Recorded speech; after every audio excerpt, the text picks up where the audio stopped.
اگر انسان قیام میں آ رہا ہو نماز میں، پہلی رکعت کے بعد دوسری رکعت میں تیسری رکعت قیام کی طرف بحول اللہ پڑھتے ہوئے کھڑا ہے، اور اس وقت جب آپ کھڑے ہو رہے ہیں انسان شک کرتا ہے کہ سجدہ بجا لایا یا نہیں لایا، تشہد بجا لایا یا نہیں لایا، یہ بھی وہ مقام ہے۔ یہاں اپنے شک کی پرواہ نہ کریں، کھڑے ہو جائیں، اپنی نماز کو آگے بڑھائیں۔ یہ حکم شرعی ہے۔ کھڑے ہوتے وقت شک کریں کہ سجدہ یا تشہد انجام دیا یا نہیں دیا۔ جب آپ کھڑے ہو رہے ہیں اس وقت اپنے شک کی پرواہ نہ کریں اور آگے بڑھیں۔ یہ حضرت آیت اللہ سیستانی کا فتویٰ ہے۔ حضرت آیت اللہ مکارم شیرازی کا فتویٰ یہ ہے کہ اگر کھڑے ہوتے ہوئے شک کریں کہ سجدہ یا تشہد انجام دیا نہیں دیا تو واپس جائیں، جا کر سجدہ یا تشہد بجا لا کر دوبارہ سے کھڑے ہو جائیں۔ یہ آیت اللہ مکارم کا فتویٰ ہے۔ دوسرا مسئلہ، اگر تشہد پڑھ رہے ہیں آپ اور تشہد میں بھی صلوات پڑھ رہے ہیں، تشہد کا حصہ ہے وہ صلوات جو کہ واجب ہے کہ انسان پڑھے، اس صلوات میں انسان شک کرتا ہے صلوات پڑھتے ہوئے کہ شہادتین، یعنی تشہد میں جو شہادتین وہ پڑھا یا نہیں پڑھا، اشہد ان لا الہ الا اللہ واشہد ان محمد رسول اللہ، یہ اس میں شک کرے۔ جبکہ آپ صلوات پڑھ رہے ہیں تب بھی یہی حکم ہے حضرت آیت اللہ سیستانی کا اپنے شک کی پرواہ نہ کرے، آگے بڑھیں کہ صحیح صلوات پڑھیں، ختم کریں، آگے اگر آخری رکعت سلام پڑھیں، اگر اور رکعتیں ہیں تو بحول اللہ پڑھ کے کھڑے ہوں۔ یہ تو تیسرا مسئلہ، سلام پڑھ رہے ہیں وہ نماز میں آپ السلام علیکم ایھا النبی ورحمۃ اللہ، السلام علینا وعلی عباد یا سلام آخری سلام، جو بھی سلام پڑھتے وقت مشغول ہیں سلام پڑھنے میں تشہد کے بعد، اور تشہد میں شک کریں کہ تشہد پڑھا یا نہیں پڑھا، یا اس کا کچھ حصہ میں مثلا صلوات میں شک کریں، تشہد کے صلوات میں، جبکہ آپ سلام میں مصروف ہیں کہ تشہد میں صلوات میں نے پڑھا یا نہیں پڑھا، یا خود تشہد میں شک کریں، تب بھی یہی حکم ہے اپنے شک کی پرواہ نہ کریں، سلام پڑھیں، نماز ختم کریں، آگے بڑھیں۔ وہ تتمہ جو امیر المؤمنین نے واجبات و محرمات کے سلسلے میں اور اصل تقویٰ کے سلسلے میں فرمایا، اس کا یہ تتمہ ہے کہ امام نے فرمایا وَبَادِرُوا بِهَا الْحِمَامِ،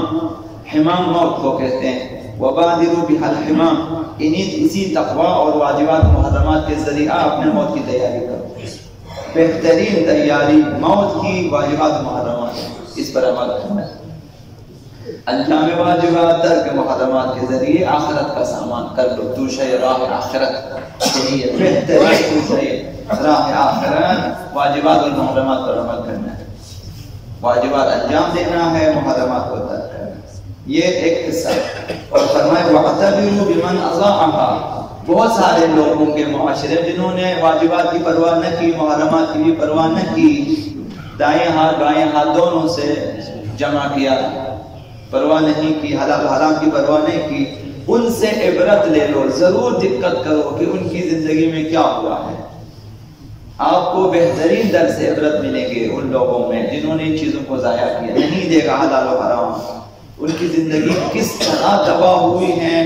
یہ آپ خود اندازہ لگائیں گے اگر آپ حد سے غور کریں ان کی زندگی میں۔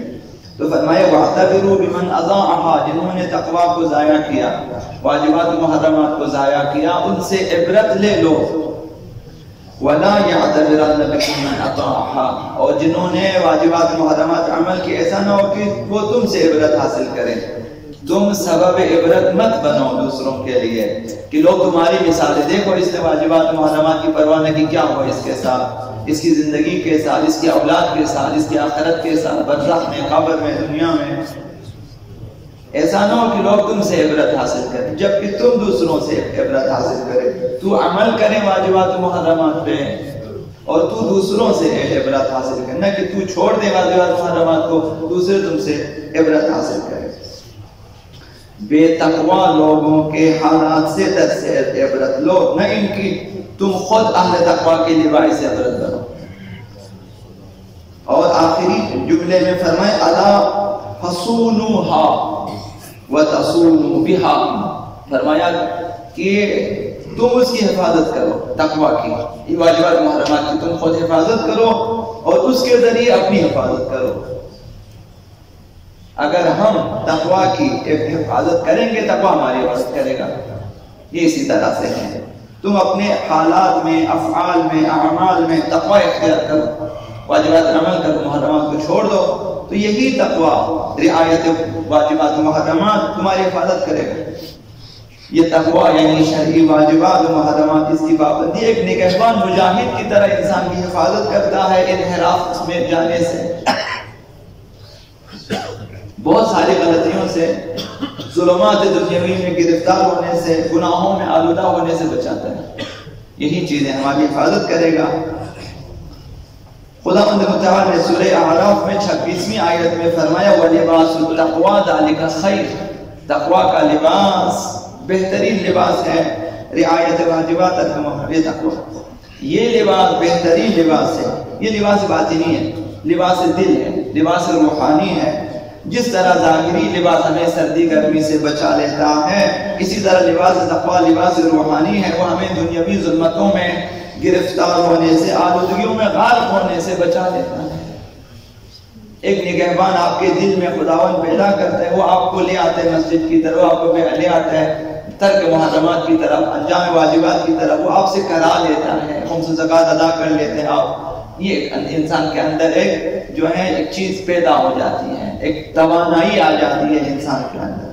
لہذا یہ تقویٰ ہمیشہ ہماری روح کی حفاظت کرے گا،